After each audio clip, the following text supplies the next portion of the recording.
Kerman's obviously a rock within that squad, and I'm sure fans of Wakefield will be glad to see him re-signing.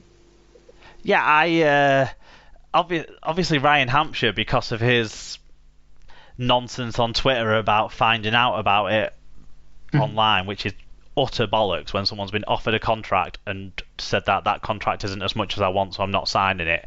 How do you not then expect to be released when your contract expires? I do not know. But that's dragged most of the attention, partly because he played a lot this year and was the top try scorer at Wakefield as well. So some of the fans are disappointed that a local home, sort of a local player has been let go. I think some more focus maybe needs to be on Chris Anakin, because he was their longest serving player up to this release of him. So obviously a player who's had a few serious injuries over the years.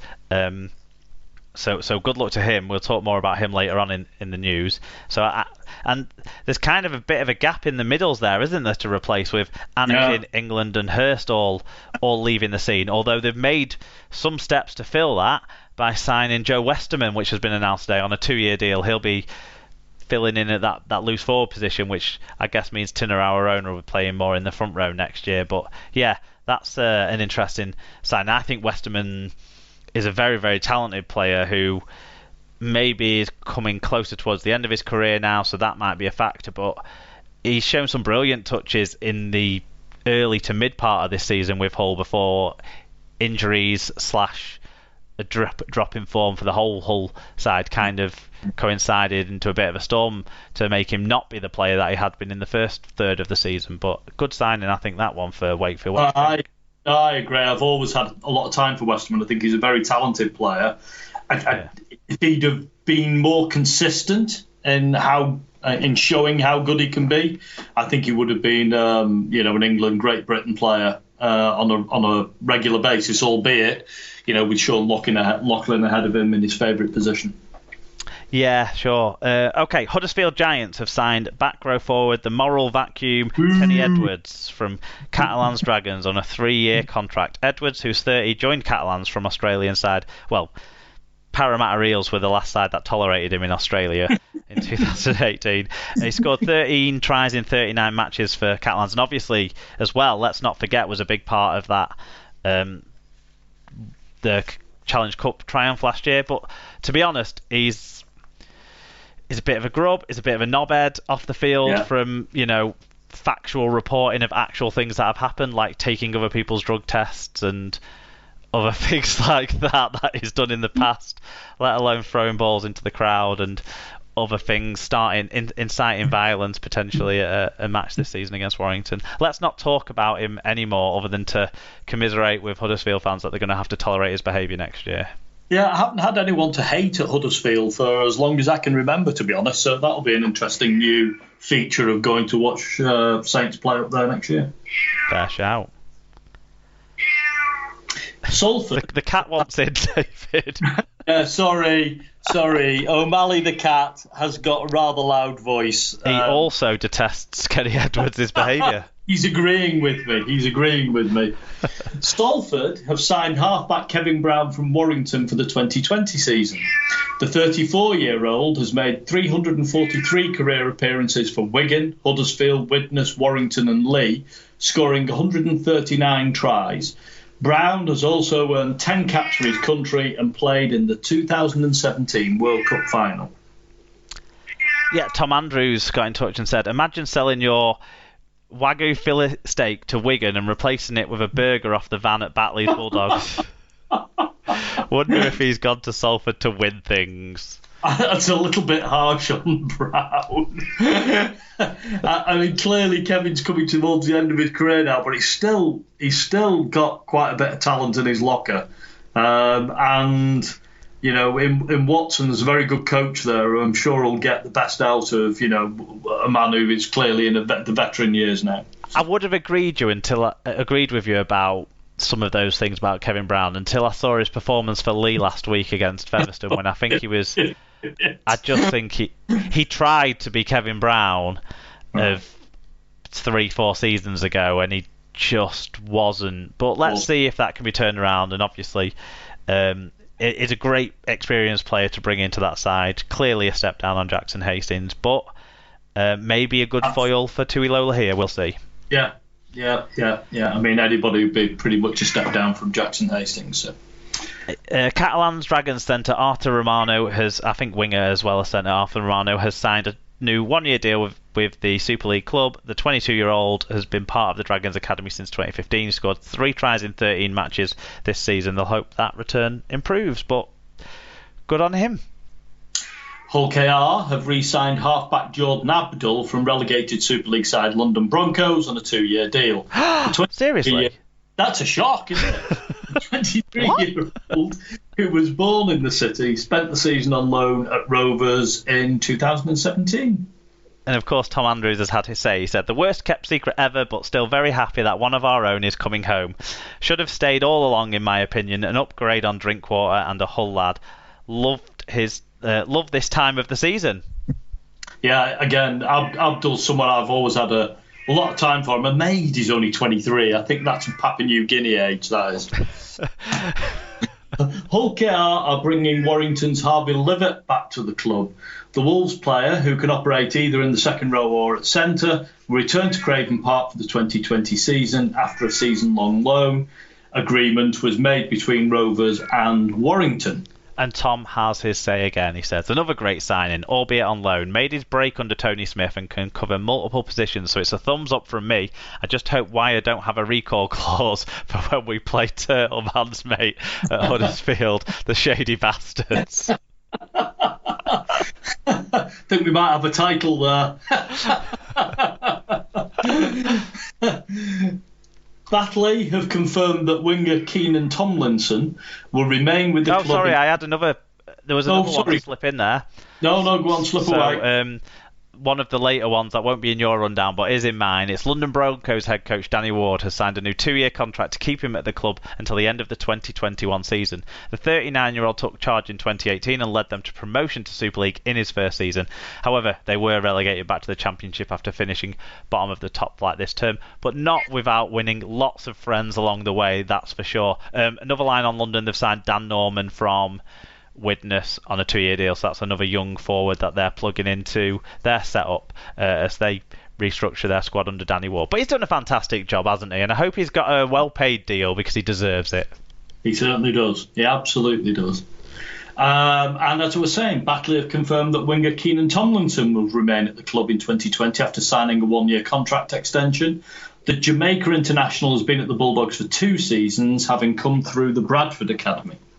And that extra line on Chris Anakin we mentioned before, Dewsbury have signed prop Chris Anakin from Wakefield on a 2-year deal from 2020. Anakin, who's 28, made 77 first-team appearances for Trinity, but has spent time on loan at the Rams over the last 3 seasons. So, familiar setting for him. Featherstone have signed Italy international Dean Parata on a 2-year deal from 2020. That's a big signing for the Featherstone club, I think. Yeah, adding to that as well, Ben Blackmore signed as well today from Sheffield. He's an outside back that I think has impressed everyone when they've seen bits of Sheffield this season. So they're definitely not going to rest on the laurels at Featherstone despite a good playoff year this year. And moving on to Widnes. Yeah, Widnes forward Harrison Hansen will join Toulouse for the 2020 season. The 33-year-old, I feel like he should be older than me, not younger. The 33-year-old has made over 400 career appearances for Wigan, Salford, Lee and Widnes. He has also earned 7 international caps. 1 for New Zealand, I remember that. That was at Knowsley Road. Do you remember that midweek international all them years ago? I was there. Yeah, me too. And 6... And actually, I stood down the side. The only time I didn't stand at the end at Knowsley Road, yeah. And 6 appearances for Samoa as well. Just a quick other line on Widnes, whilst we're on a Widnes sort of related thing. Joe Lyons has signed for Widnes for 2020, so that's at least their halfback combination locked up as they go part-time next year. Yeah, they seem to be. I know. Obviously, they're moving to part time, but they seem to be in a slightly better position than they were this time last year in terms of tying up some of their important players. Yeah. Halifax have confirmed the signing of prop Keegan Hurst on a permanent deal until the end of 2021. The 31-year-old has made more than 300 career appearances for Hunslet, Dewsbury, Batley, Featherstone and Wakefield. Again, sling your hook with that age. That's... I'm not having that. He looks old, Mark, definitely. But good luck to him back in the Championship. Halifax have also got a new 2-year deal with prop Elliot Morris, so that's a player who's come through their own system that they've retained. And York have signed veteran Hull forward Danny Washbrook for 2020. Washbrook, 33, has made 337 appearances at the top level for Wakefield and Hull, who he played for in 2 spells after making his debut in 2005. A very good player. Long career for him then, isn't it? Being extended at York, and I think good luck to him. He's been a solid Super League pro, hasn't he? Yeah, absolutely. I think he's got a lot of talent, Washbrook, and I'm sure he'll do York a lot of good. Dewsbury forward Martin Riley has signed a new deal, where meanwhile, though, assistants Gareth Greenwood and Ricky Sharif have left the club. Jamaica international James Woodburn Hall has signed a new one-year deal with Halifax. One of those later day lines, Batley favourite Wayne Retty has signed a new deal with the club for 2020. The 31-year-old has been at the Bulldogs since 2014, scoring 82 tries in 128 appearances. And a bit of Barrow news. They've signed prop Carl Forster on a 1-year deal from Whitehaven and have announced the signing of Connor Terrell and re-signing of Danny Morrow ahead of the 2020 season. So it looks like they've at least got the forward pack sorted out for back in League One. Newcastle have given fullback Lewis Young a new 2-year contract. Lewis Young, he's been a player that we've seen a couple of times on the R-League app this year, and talented young fullback. So decent. He's kept Quentin Lalu Tonga guy out of the fullback position, hasn't he, when he signed for Newcastle? So good luck to the old man. Yeah. Right, on to the bloody nonsense that's going on in the Pacific. Flipping heck, Tonga have been all over the place at the moment, aren't they? So Rugby League's international governing body has denied giving clearance for Israel Folau to return to the sport. Folau was sacked by Australian Rugby Union's ruling body after writing on social media, "Hell awaits gay people." The Tonga National Rugby League said Folau had been cleared to play for the country at the next month's Oceania Cup.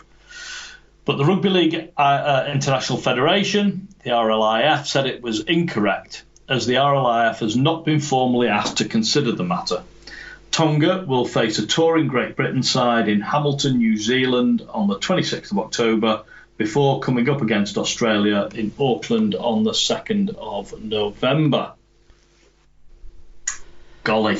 Well, add into this as well, more on like the craziness of it. I'm glad that the RLIF have come out and shut down this Folau nonsense quickly. That's good, isn't it? But Garth Brennan has resigned from his role as head coach of Tonga at the World Cup Nines this autumn. He told NRL.com, "I wasn't aware that there were all these underlying things going on in the background with the board and all the players when I first agreed to the job. When I found out that there was a bit of a shit fight going on behind the scenes, I just felt like I didn't want to get involved at this point, so I withdrew." Well, there you go. That speaks volumes, doesn't it, for the organisation of rugby league in Tonga at the international level at the moment, which is a real shame.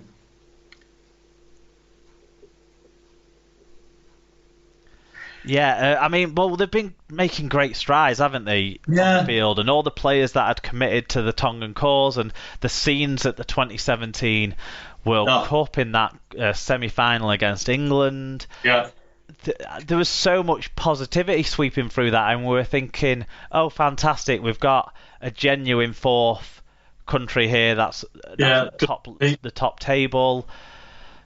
It's just so disappointing that, as we often find actually with these smaller nations, is they just can't help but get a divide between the people who think they run the sport in those countries and the people who are actually leading the game forward for those countries, which tends to be the players in those smaller nations. And it's total amateur hour by the Tongan RL, isn't it, really, with this Folau stuff. And Well, and Christian Wolff's sacking, that's also not gone down well with the players.